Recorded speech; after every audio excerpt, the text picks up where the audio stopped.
As economies reopen, We're starting to see a little more hope. labs are under strain to turn around test results. The logistics are already pretty challenging. The U.S. mildly increasing its daily testing rate, breaking 400,000 tests a day for the first time over the weekend. But experts want officials to dramatically increase that number. Most of the commercial systems can run 500 or 1,000 samples an 8-hour shift. But without enough trained workers, that's hard to do. And in New York, running all the samples coming in is about to get harder. The state is now requiring nursing home employees to get a test twice weekly. That's about 35,000 per day. But Newsy has learned test results are getting backlogged, now taking 2 to 3 days, much longer than the 24 hours needed for most infections. Good, now stick it into the Ziploc bag. And as companies add drive-through test sites across the country, it doesn't appear delays will get better soon. Most of the vendors won't let you buy more than a week at a supply at a time. Tony Remington runs a lab near Cincinnati. His facility runs all the tests from Kroger's drive-through sites nationwide. Next Monday, if I don't get my shipment, I can't do the 30,000 samples that I need to do next week. So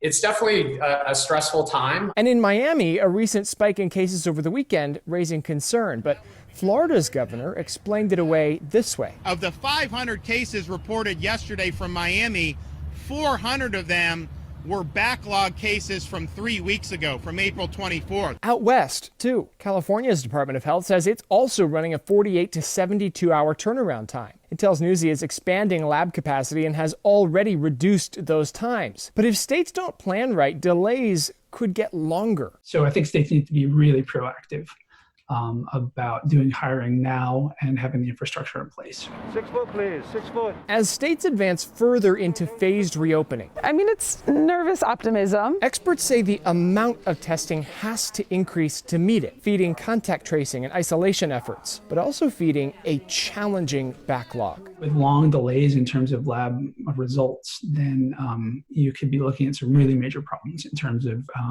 correctional facilities and long-term care facilities especially. James Packard, Newsy, Chicago.